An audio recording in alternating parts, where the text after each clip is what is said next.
भक्ति का चमत्कार। आइए चलते हैं टिकैत नगर। पास में बैठी माँ उनके पंखा कर रही है। घर में सभी लोग अपने अपने काम में लगे हैं। माँ, इन दोनों भाइयों को क्या हो गया है? आप तो आज बड़ी दुखी दिख रही हो। दुख की तो बात ही है बेटी। देखो, सुभाष और प्रकाश दोनों तुम्हारे छोटे भाइयों को बड़ी भयंकर चेचक निकल आई है। कोई बात नहीं माँ, ये बीमारी आई है, दवाई लेने से धीरे धीरे ठीक हो जाएगी। नहीं मैना, तुम इस बीमारी की गंभीरता नहीं समझती हो। इस समय अपने पूरे नगर में यह रोग खूब फैला है। रोज सुनने में आ रहा है कि उसका बच्चा मर गया, उनकी लड़की बच नहीं पाई। लोग कहते हैं कि ये बीमारी नहीं, देवी प्रकोप है, इसमें बचना मुश्किल ही रहता है। अब घबराओ मत माँ, सब समय से ठीक हो जाएगा। आप जाकर काम देख लो, मैं इन बच्चों की देखभाल कर लूंगी। हे भगवान, कैसे ठीक होंगे मेरे भाई? अरे भैया सुनो, यह भयंकर देवी प्रकोप बड़ी जोर से फैला है। मेरे घर में भी एक बच्ची को चेचक हो गई है। वह तो बिल्कुल संसार से विदाई ही लेने को तैयार है। तुम्हारे बच्चों के क्या हाल है भाई? हालत तो इनकी भी ठीक नहीं है। बस मेरी बिटिया मैना दिन भर इनकी सेवा में लगी रहती है। देखो भगवान को क्या मंजूर है। अरे भाई छोटे सुनो, हम सब मिलकर कल शीतला माता के मंदिर में चलकर पूजा करें, वरना हमारे बच्चे ठीक नहीं होंगे। सभी लोग यही कहते हैं कि यह बीमारी नहीं है, देवी माता का प्रकोप है, इसलिए शीतला माता को ही खुश करना पड़ेगा। तो ठीक है, कल सुबह हम सब लोग साथ चलकर प्रसाद चढ़ाएंगे। यह सारी बातें वहां खड़ी मैना सुन रही है। उन लोगों के जाने के बाद वह अपने माता पिता से कहती है, पिताजी, आप इन लोगों के साथ किसी देवी को प्रसाद चढ़ाने नहीं जाएंगे। माँ, आपका तो मिथ्यार्थ पकड़ने का त्याग ही है। क्यों बेटी, इसमें क्या आपत्ति है? अरे ये सब तो बेचारे हमारे अच्छे के लिए ही कर रहे हैं। यह देवी माता केवल हमारे घर में ही नहीं, सारे गांव को परेशान किए हुए हैं, तो इनको तो शांत करना ही चाहिए। यही तो भ्रांति फैली है मेरे पिताश्री, जो आप लोगों ने इसे देवी का प्रकोप समझ लिया है। अरे आप यह क्यों नहीं समझते कि यह केवल बीमारी है, और बीमारी तो दवाई एवं भगवान के गंधोदक लगाने से चली जाएगी। सुनो माँ, इस घर में ऐसी रूढ़िवादिता अब आप एकदम समाप्त करो, और मेरी बात मानकर आप तो भगवान शीतलनाथ के अभिषेक और गंधोदक लाकर बच्चों को लगाओ। मुझे विश्वास है कि जिस गंधोदक से सती मैना सुंदरी ने राजा श्रीपाल सहित 700 कुष्ठियों का कुष्ठ रोग मिटाया था, उस गंधोदक से मेरे भाई की चेचक जरूर दूर हो जाएगी। देखो जी, मेरे तो कुछ समझ में नहीं आ रहा है कि क्या किया जाए। मैना इतनी जिद कर रही है तो आप न जाकर किसी और से माता की शांति का उपाय कर दीजिए। अपने बच्चों को कुछ होना नहीं चाहिए। बड़ी भयंकर माता निकली है इन्हें, देखो अब तो इन्हें उठाना संभालना भी मुश्किल हो रहा है। नहीं माँ, यह भी नहीं होगा।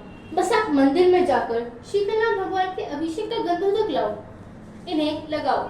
यदि इनकी आयु शेष होगी तो इन्हें हमसे कोई नहीं छीन सकता। अगले दिन सुबह फिर कुछ लोग घर के पास आकर बोलते हैं, अरे ओ भाई छोटे लाल, जल्दी आओ, चलो सब लोग सामान लेकर तैयार खड़े हैं, शीतला माता के पास चलना है।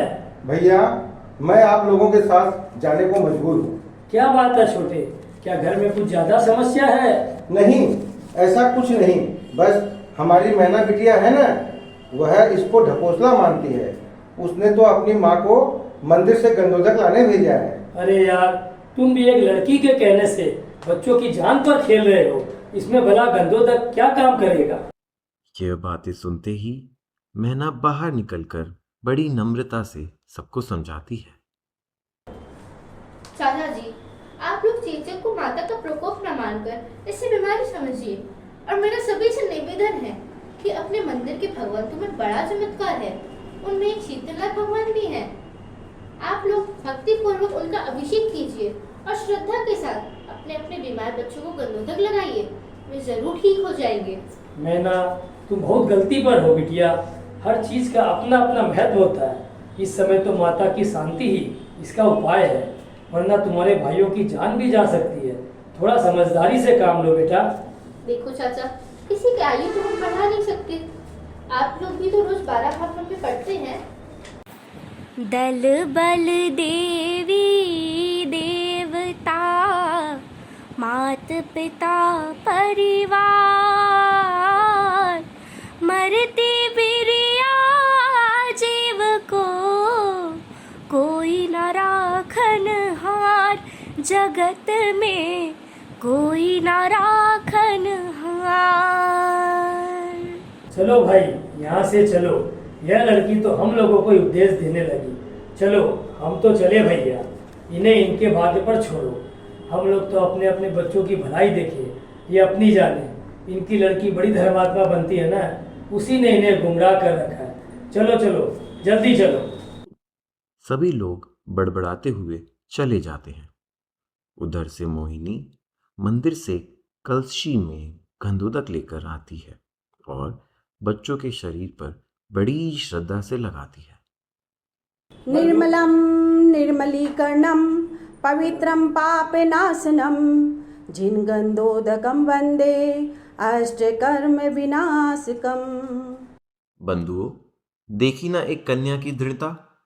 गांव के बड़े बुजुर्ग तो रूढ़िवादी परंपरा निभाने को शीतला माता के पास चले गए, लेकिन मैना ने अपने माता पिता को वहां नहीं जाने दिया और भगवान की भक्ति का सहारा लेकर ही उसने अपने भाइयों को स्वस्थ करने का निर्णय ले लिया। फिर वह इस नाजुक क्षण में मंदिर जाकर भगवान से प्रार्थना करती है। हे प्रभु, मेरे प्यारे भाइयों को स्वस्थ जरूर कर देना। मैंने सब कुछ छोड़कर भगवान आपका ही सहारा लिया है। नाथ, यदि मेरे भाइयों को जरा भी कुछ हो गया तो नगरवासियों की श्रद्धा भगवान की भक्ति से हट जाएगी। भगवान, मेरी लाज अब आपके हाथ में है, रक्षा करना।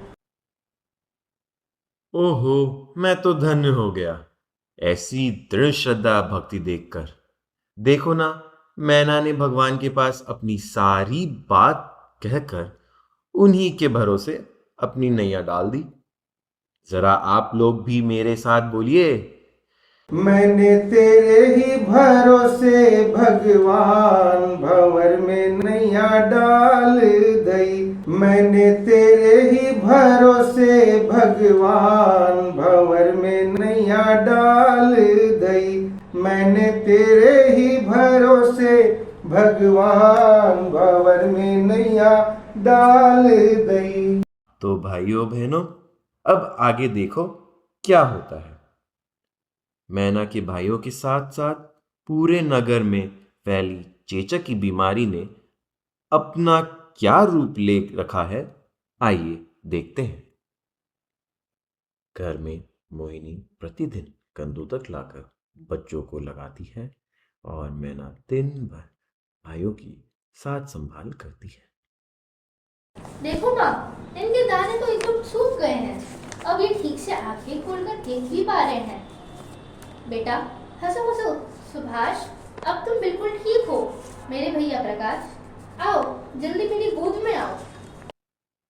इधर मैना के घर में बच्चों की किलकारियां छूट रही हैं। उधर बाहर से कई लोगों के रोने की आवाज आती है।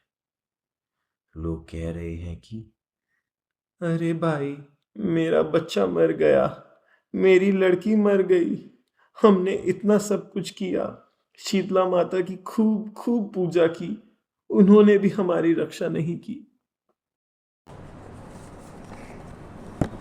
ओहो ओहो, चमत्कार हो गया, चमत्कार हो गया। मैना की भक्ति का सपना साकार हो गया। अरे भैया, जैसे उस मैना ने गंधोदक से पति का कुष्ठ रोग दूर किया था, तो उसके बारे में पढ़ते हैं। फल पायो मैना रानी। अब इस मैना का चमत्कार साक्षात भी देख लिया ना, अब तो बोलो। गंधोदक से हुई काया स्वर्ण समानी, फल पायो मैना रानी। फिर जानते हो क्या हुआ? मैना की इस भक्ति का चमत्कार देखकर सारे नगर निवासी शीतलनाथ भगवान का जय जयकार करते हैं और समाज में व्याप्त कुरीतियां वहां से भगा दी जाती है मैना को सभी लोग खूब साधुवाद देते हुए उसकी प्रशंसा करते हैं। जय हो, जय हो, शीतलनाथ भगवान की जय हो, 24 तीर्थंकर भगवान की जय। सच्चे जैन धर्म की जय। मैना देवी की जय।